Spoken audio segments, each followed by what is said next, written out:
Hello friends, आप सब कैसे हैं। हम यही परीक्षा करते हैं आप सब कुशल मंगल होंगे और सब आपका अच्छा ही अच्छा होगा।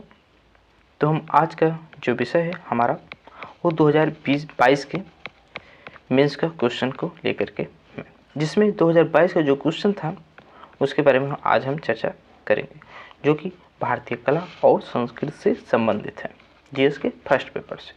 तो हम लौटते हैं अपने क्वेश्चन पर। तो क्वेश्चन था 2022 में पूछा गया था, स्पष्ट करें कि भारतीय मूर्तिकला मध्यकालीन जो भारतीय मंदिरों की मूर्तिकला उस दौर के सामाजिक जीवन का प्रतिनिधित्व करती है। इसी से हमारा संबंधित क्वेश्चन था।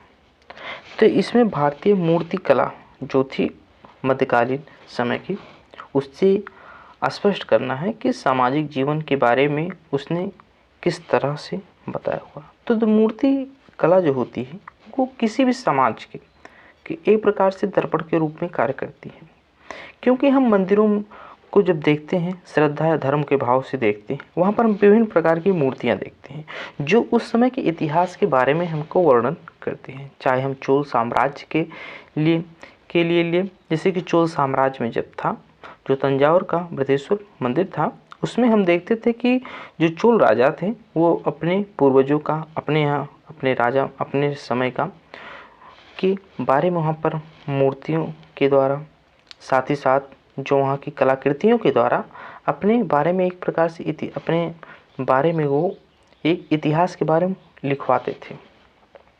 लिखवाते का मतलब ये था कि वहाँ पर मूर्तियों को बनवाते थे, अपने उस पर शैल चित्रों को बनवाते थे मंदिर के साथ, जिससे कि उनके जो छाप हो वो इतिहास में बनी रहे, इस सब के बारे में।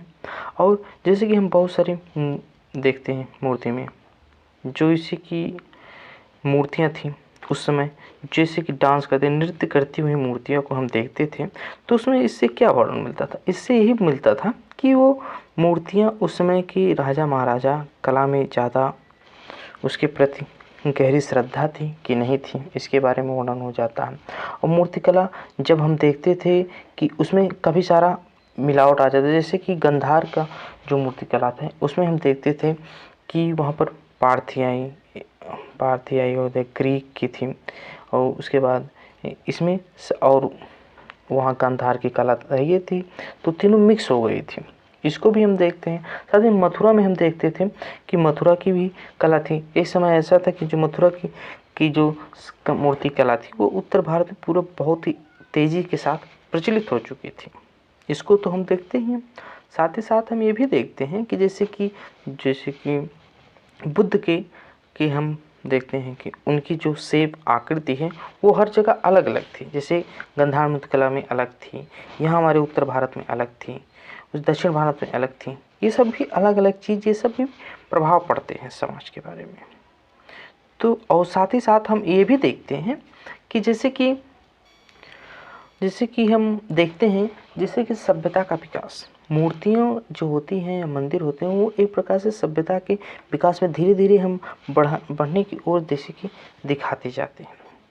उसके साथ साथ हम देखते हैं जैसे कि बुद्ध के जो पहिए के बारे में हम देखते हैं, तो उसमें धर्म प्रारंभिक जो वहाँ था, जैसे कि बुद्ध प्रारंभिक धर्म चक्र परिवर्तन के बारे में, जैसे कि हम बुद्ध के बारे में पहले मूर्तियों के बारे में नहीं देखते थे, उनके पद चिन्ह थे, कमल थे, ये सब क्या वर्णन करते थे? बुद्ध के बारे में वर्णन करते थे। बाद में इनकी मूर्तियाँ ये सब आई, ये सब थी।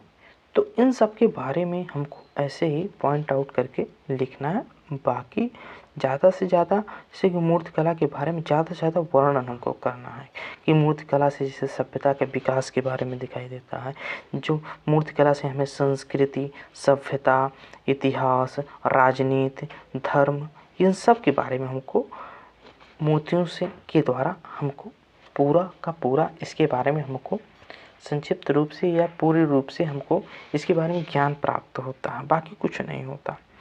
उसके साथ ही साथ हम ये भी देखते हैं कि जो मंदिर होते थे उस समय के, उसमें मूर्तिकला की बनावट को सजावट के रूप में भी कहीं कहीं उपयोग किया जाता था, और सजावट के लिए, और साथ ही साथ इससे ये भी पड़ता था क्योंकि उस समय जो मूर्तियाँ थी या मूर्तिकला थी वो सब राजा महाराजा या बड़े व्यापारियों के द्वारा ही बनवाए जाते थे। इससे ही प्रभाव, जैसे कि कहीं मंदिरों में अच्छे से अच्छे उनको सजाया गया, अच्छा उनके ऊपर जैसे कि पैसे के सफेद, तो इससे ही होता है समाज उस समय कितना अमीर, राजा कितने धनवान रहते थे। अब राजा के पास जब पैसा ही नहीं रहेगा, राजा का पैसा सबसे ज़्यादा कब होगा, जब समाज का हर एक वर्ग अमीर होगा, तभी राजा, क्योंकि उनको भी तो कर जनता से मिल रही है। पहले आदमी अपने आप को खुश रखने की कोशिश करता है, अपने आप को विलासिता में सबसे पहले, उसके बाद वो देखता है कि मंदिर बनवाया जाए, नाच गाना, इन सब पर वो बर्बाद करता था, इससे पहले नहीं। तो इससे ये भी पता चलता है कि उस समय कितना धनवान था समाज।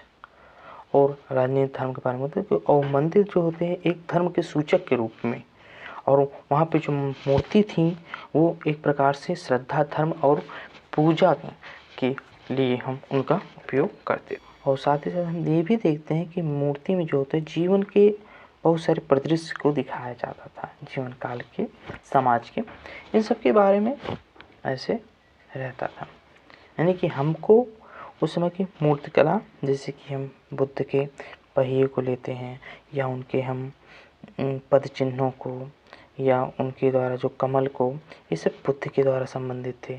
उस समय के जीवन के बारे में हम चोल वंश के लेते हैं मंदिर में, जो उनकी मूर्तियाँ बनाई गई थी, उससे हम ये हमको पता चलता है कि वहाँ पर कैसे, जैसे कि कांस की जो मूर्तियाँ थी, कितना समाज आगे बढ़ चुका था, कि हम ये भी देखते हैं कि कितना आगे समाज बढ़ चुका, कि एक कांस की मूर्ति कितनी अच्छे से डेवलप करने में उस समय के आदमी आगे बढ़ चुके थे, यानी कि उनकी प्रौद्योगिकी कितनी आगे बढ़ गई थी। इन सब के बारे में हमको ऐसे चर्चा मिलती है। बाकी बस ऐसे ही पॉइंट आउट करके 150 शब्दों में लिखना था, बस ऐसे ही। तो हम यही अपेक्षा करेंगे आपको हमारा वीडियो अच्छा लगा हो। बस धन्यवाद, नमस्कार।